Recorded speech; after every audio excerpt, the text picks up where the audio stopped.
가액 요건에 대해서 설명을 드리도록 하겠습니다. 1세대 1주택 비과세 요건, 비과세 요건 할 때 소득세법에서는 고가주택은 1세대 1주택 비과세권을 적용하지 않습니다. 따라서 해당 주택이 고가주택에 해당이 된다고 하면 양도소득세가 비과세가 되지 않습니다. 고가주택은 양도가액이 9억 원 초과되는 것입니다. 초과되는 경우는 비과세에서 제외하고 양도 차익을 계산함에 있어서 소득세법에서 시행령에서 규정하고 있는 양도 차익, 곧 초과분에 해당하는 양도 차익을 구해서 양도소득세를 계산하는 구조로 되어 있습니다. 자, 사례를 들어서 한번 설명해 보도록 하겠습니다.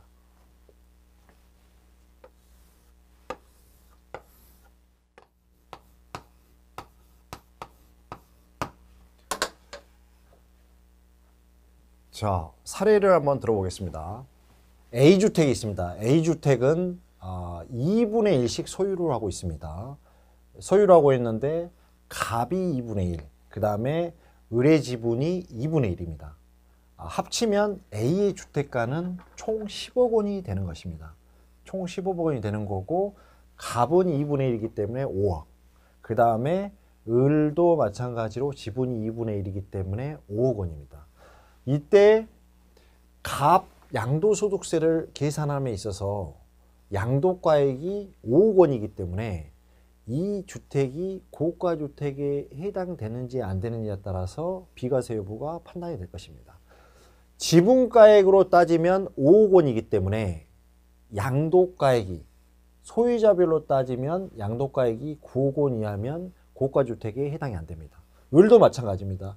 을도 5억 원이기 때문에 해당이 안 됩니다. 하지만 고가주택의 개념은 거주자별로 양도가액, 거주자별 양도가액으로 고가주택 9억 원 규정을 적용하는 게 아니라 전체 주택과 그 부수토지 합쳐서 9억 원을 초과한다. 그렇게 된다 그러면 고가주택으로 봐서 양도소득세가 과세가 됩니다. 이러한 경우에 이제 양도차익을 계산을 해야 되는데요. 양도차익은 다음과 같이 계산하도록 되어 있습니다.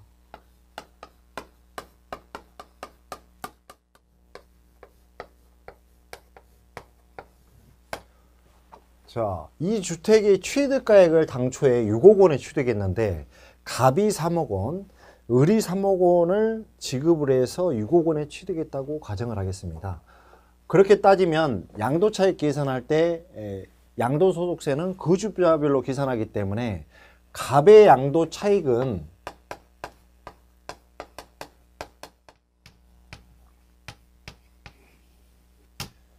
갑의 양도차익은 5억, 5억에서 3억 원을 뺀 2억 원이 양도차익이 되겠습니다.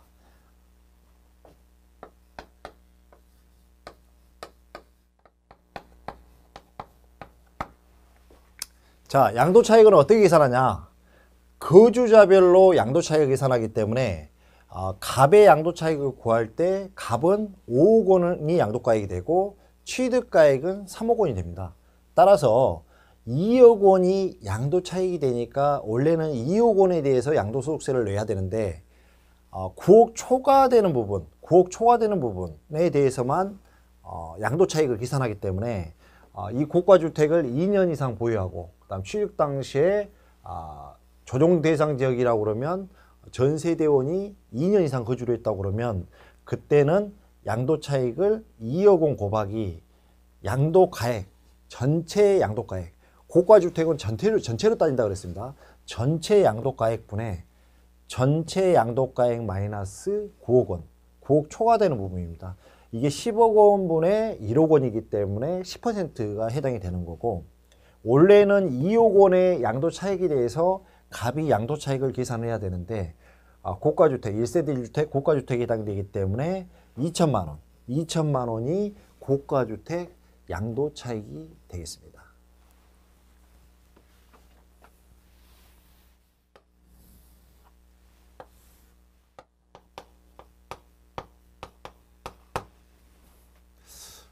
다음은 부담부 중에 해당되는 경우 고가주택 판정 기준입니다. 자, 사례를 보도록 하겠습니다. 자, A주택이 있는데 이 주택은 시가가 상속세 및 증여세법에 따라서 10억 원이 해당이 됩니다. 이러한 주택을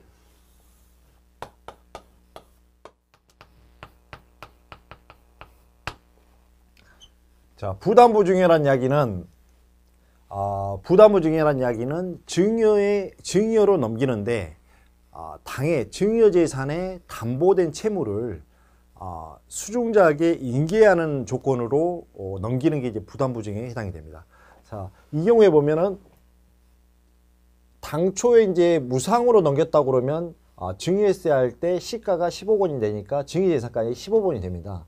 그런데 아버지의 채무, 이 집을 사면서 아버지가 채무 5억 원을 은행에서 받고 순수 5억 원을 받아서 이 주택을 취득했다고 가정하면 이 상태에서 아들한테 인계를 합니다. 채무를 인계를 하고 그러면서 증여를 하게 됩니다. 그러면 아들 입장에서 보면 총 시가가 10억 원에 해당이 되기 때문에 10억 원을 무상으로 받았다가 그 다음에 채무 받아가지고 5억 원을 아버지 대신에 채무를 변제를 해야 되기 때문에 아들이 순수하게 증여받은 금액은 10억 원 빼기 5억 원, 5억 원에 대해서 증여세가 부담이 됩니다.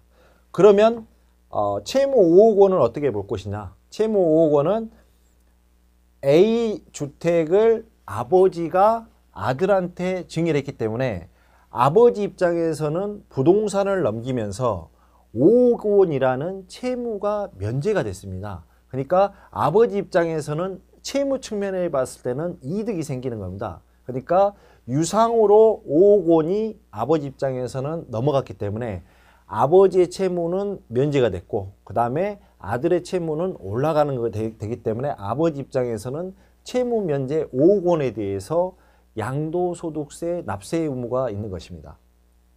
자, 이러한 경우에 양도가액은 5억 원, 아버지가 계산한 양도가액은 5억 원이 될 것인데 이 부동산의 시가가 10억 원이라고 하면 이때는 5억 원을 기준으로 고가주택을 판단하는 것인지 아니면 시가를 기준으로 판단하는 것인지가 문제가 될 수 있습니다. 5억 원을 기준으로 판단하면 이 주택은 1세대 주택 비과세 요건이 되고 그 다음에 10억 원으로 판단하면 9억이 넘어갔기 때문에 고가주택에 해당이 됩니다. 아까 말씀드렸던 공동 소유와 마찬가지로 고가주택은 그 주택과 부수토지 전체 금액에 대해서 고가주택 여부를 따지기 때문에 이 경우에도 시가를 기준으로 해서 9억 원이 넘어갔다고 하면 그러면 고가주택이 되기 때문에 이 5억 원에 대한 양도 차익에 9억 초과되는 부분에 대해서는 양도소득세가 과세가 될 것입니다. 다른 측면에서 생각해 보면 이게 아파트라고 따지면 이게 101호, 그 다음에 상대방 다른 사람이 가지고 있는 102호가 똑같은 아파트라고 따집니다. 강남에 있습니다. 강남에 있는데 이 주택은 팔았으면은 102호에 사는 사람은 팔았으면 10억 원을 주고 파는 거기 때문에 당연히 고가주택에 해당이 됩니다. 하지만 이 주택은 부담부 중에 했다고 해서 5억 원을 양도로 보면 형평상 문제가 있는 겁니다. 따라서 고가주택은 양도가액으로 따지는 게 아니고 부담부 중에는 이 부동산의 시가를 기준으로 따져서 시가가 9억 원이 넘어갔다. 그러면 고가주택으로 보시면 되겠습니다. 양도차익도 마찬가지입니다. 양도차익도 이 경우에도 9억 초과되는 부분에 대해서 양도차익을 산정하시면 되겠습니다. 다음은 겸용주택에 대해서 한번 살펴보도록 하겠습니다.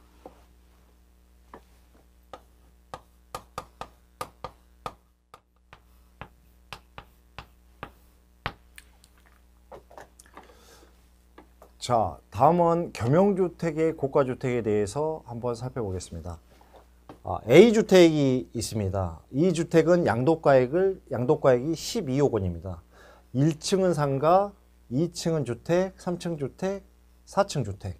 이렇게 겸용, 주택하고 상가가 같이 이루어졌기 때문에 복합주택 또는 겸용주택이라고 표현을 합니다. 이 경우는 어떻게 보냐면 원래 상가는 주택이 아닙니다. 주택이 아니기 때문에 12억 원을 안분계산해서 상가 부분은 양도소득세와 과세가 돼야 되고 그 다음에 주택 부분만 비과세로 판단하는 게 원칙일 것입니다. 하지만 소득세법에서는 주택 면적이 상가 면적보다 크다 이렇게 되면은 전체를 주택으로 봐서 비과세 요건을 판단하도록 규정이 되어 있습니다. 따라서 A주택이 지금 12억 원이라고 하면 1층, 2층, 3층, 4층의 가격이 12억 원입니다. 따라서 이 주택은 주택 면적이 상가 면적보다 크기 때문에 12억 원 전체를 가지고 주택의 양도가격으로 따지는 거고요. 그 다음에 12억 원이 9억 원을 초과했기 때문에 9억 초과분에 대해서는 양도차익을 별도로 계산해서 양도소득세가 과세가 되는 사례입니다. 자, 여기에 반해서 B주택을 한번 보도록 하겠습니다. B주택의 양도가액도 12억 원입니다. 이 B주택은 1층 상가, 2층 상가, 3층 상가, 4층 주택입니다. 면적 자체가 주택 면적하고 상가 면적 중에 주택 면적이 상가 면적보다 작은 경우에 해당이 됩니다. 따라서 상가는 상가 면적이 주택 면적보다 크기 때문에 A주택과는 달리 주택만 비과세가 되는 겁니다. 안분계산한 금액이 3억 원이다. 3억 원이다. 주택 부분이 3억 원이다. 3억 원이다 그러면 양도가액이 주택의 양도가액이 9억 원을 안 넘기 때문에 3억 원은 비과세가 되고 나머지 12, 3에 9억 원 상가 부분 양도차익 9억 원에 대해서는 주택 외에 해당되기 때문에 양도소득세가 9억 원에 대해서는 양도소득세가 과세가 되겠습니다. 이 경우에는 지금 주택 부분이 3억 원에 해당이 되기 때문에 고가주택에 해당이 안 되는 사례로 보시면 되겠습니다.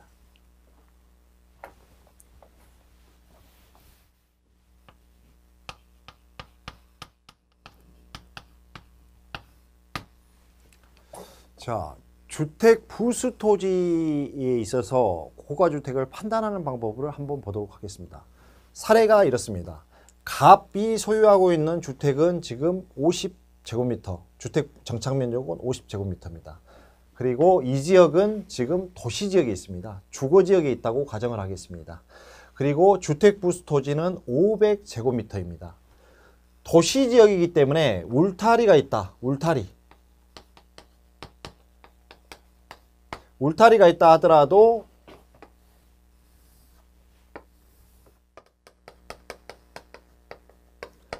자, 비과세는 아까 말씀드렸습니다. 도시지역 같은 경우는 주택 정착 면적의 도시지역이면 5배까지만 비과세가 되기 때문에 무조건 주택 부수 토지, 울타리라 하더라도 비과세 되는 범위는 5배 이내에 있어서만 비과세가 됩니다.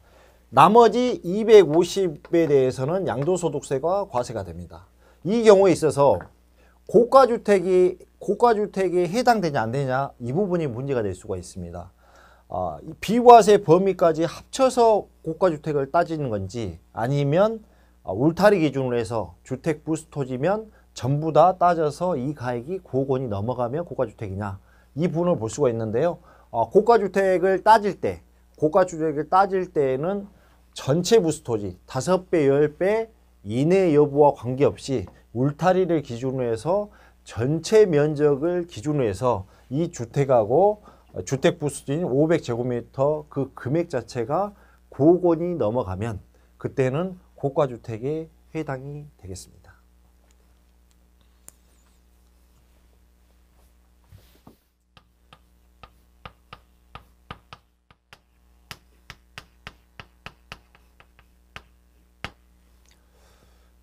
자, 다음은 다가구 주택에 대해서 살펴보도록 하겠습니다. 다가구 주택은 고가주택을 판단을 어떻게 할 것인지 이 부분에서 살펴보도록 하겠습니다. 자, 1층, 2층, 3층이 지금 주택으로 되어 있습니다. 건축법상 다가구 주택에 이 주택이 해당이 됐을 때 각 호별로 해서 양도가액을 산정하는 것인지 아니면 전체를 기준으로 해서 양도가액을 봐서 그 금액이 9억 원이 넘어갔다. 그러면 고가주택이 되는지 여부를 확인해 보도록 하겠습니다. 다가구 주택은 아까 말씀드렸지만 건축법상 단독주택에 해당이 되지만 세법에서는 원칙이 공동주택이라고 하였습니다. 다만 하나의 매매 단위로 매매하는 경우 그때는 예외적으로 단독주택으로 보도록 규정이 되어 있습니다.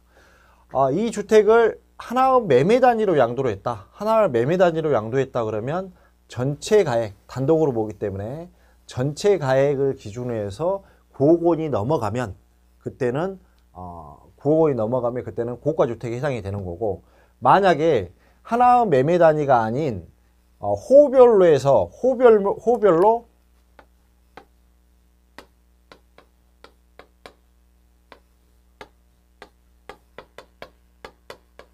자, 단독이 있는데 호가 여러 개가 있습니다. 그 중에서 하나만 구분해 가지고 지분으로 양도를 했다. 그러면 이 건물 자체를 하나 매매 단위로 양도한 게 아니고 일부만 구분해서 양도한 경우에 해당이 됩니다. 이 경우에는 공동주택이 되는 거고요. 이 가액, 공동주택이 되니까 그 경우에는 1세대 다주택자로 봐서 이 주택의 가액이 9억 원이 넘어가냐 안 넘어가냐로 봐서 고가주택을 판단하시면 되겠습니다. 지금까지 1세대 1주택 비과세 요건에 대해서 알아봤습니다. 1세대 1주택 비과세 요건이란 1세대가 양도일 현재 1주택을 보유하는 경우로서 보유기간이 2년 이상이고 조정지역, 취득 당시에 조정지역인 경우에는 전세대원이 2년 이상 거주하면서 그 주택의 가액이 9억 원이 안 되는 경우, 그 경우에 비과세가 되는 것입니다. 1세대 1주택 비과세와 관련해서는 여기까지 정리하도록 하겠습니다. 참고로 개정세법에서 1세대 2주택과 관련된 개정세법이 하나 있어서 여러분께 소개해 드리겠습니다.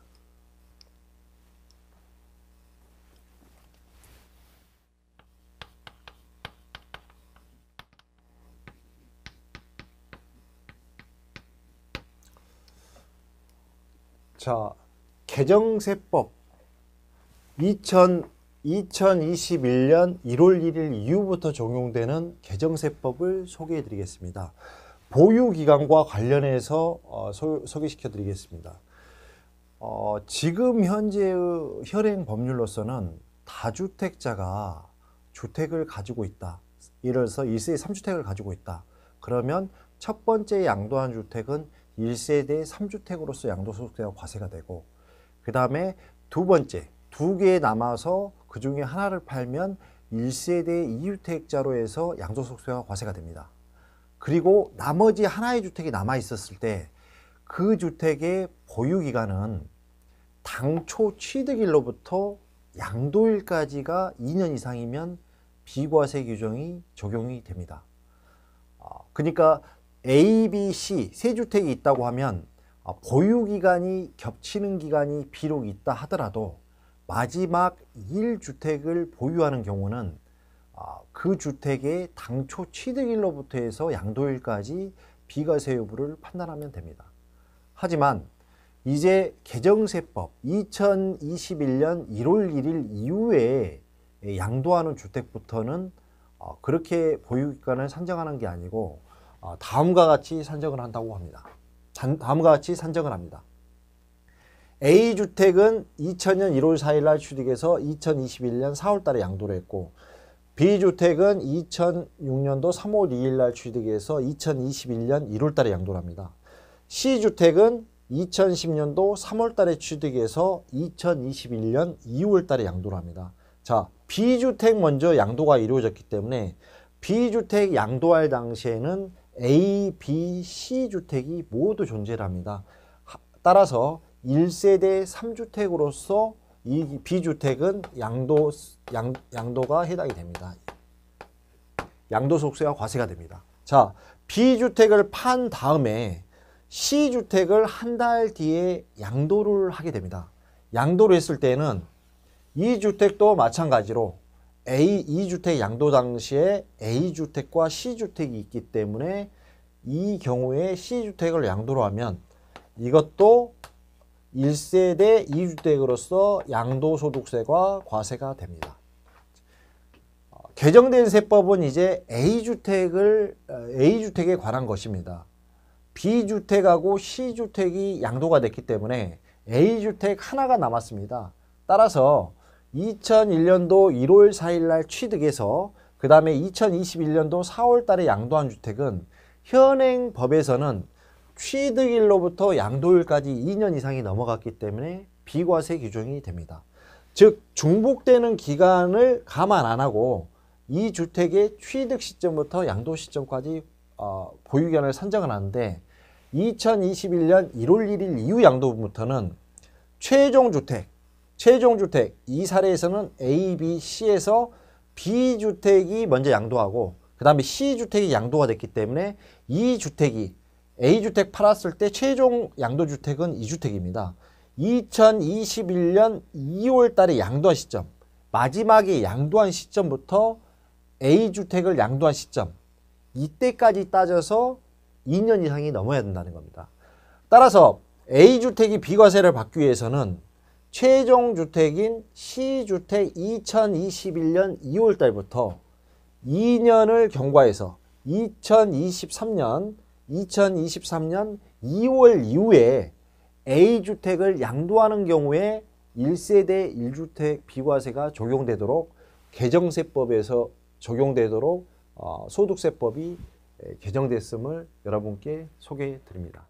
그리고 마지막으로 이제 하나 말씀드릴 게 소득세법 시행령에 규정된 규정 중에서 여러분들이 많이 접하지 못하는 그런 부분의 그 사례 법령을 하나 소개시켜 드리겠습니다.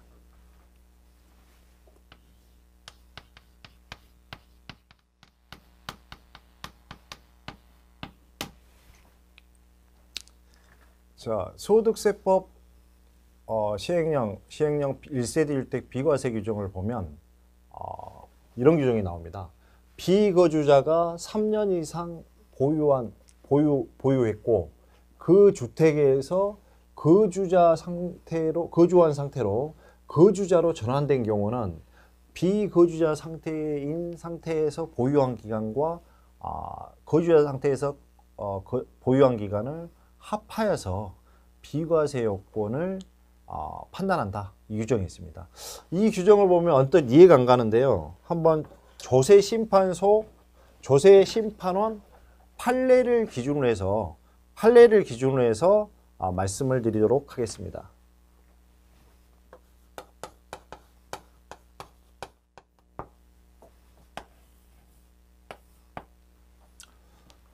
자, 조세심판원에서 판시한 사례를 한번 사례로 들어보겠습니다. 제일교포 갑은 5년 전에 피상속인으로부터 서울에 소지하는 A주택을 상속받았습니다. 상속받았고 양도일 1년 전에 입국을 해서 국내에 이제 거주할 목적으로 주소를 둬서 입국한 지 1년 만에 해당 주택을 양도를 합니다. 입국한 뒤에 1년 만에. 그렇기 때문에 국내에 입국하기 전에는 비거주 상태고 입국한 날로부터는 1년은 이제 거주자 상태입니다. 거주자 상태이기 때문에 양도 당시에는 거주자 신분입니다. 거주자 신분인데 보통의 경우에 이런 경우에는 거주자로서 보유한 기간이 1년 미만이기 때문에 2년 이상을 충족하지 못했기 때문에 양도소득세가 과세가 됩니다. 이에 대해서 조세심판원에서는 이 규정, 소득세법 시행령에 나와 있는 해당 규정을 들어서 비거주자가 3년 이상 보유를 했고 5년 전에 이제 취득을 했으니까 5년 전에 취득했으니까 3년 이상을 취득을 했고 3년 이상 보유를 했고 그 주택 들어와 가지고 그 주택에서 거주한 상태로 거주한 상태로 전환된 경우에는 보유기간을 통산해서 따지기 때문에 이때는 보유기간 따질 때 1년을 따지는 게 아니고 상속 시점에서 5년 플러스 1년을 더해서 6년이어서 2년 이상 보유한 경우에 해당이 돼서 이때는 양도일연재 거주자고 보유기간이 2년 이상이기 때문에 1세대 1주택으로 판시한 사례가 있습니다. 지금까지 1세대 1주택 비과세 요건에 대해서 살펴봤습니다. 감사합니다.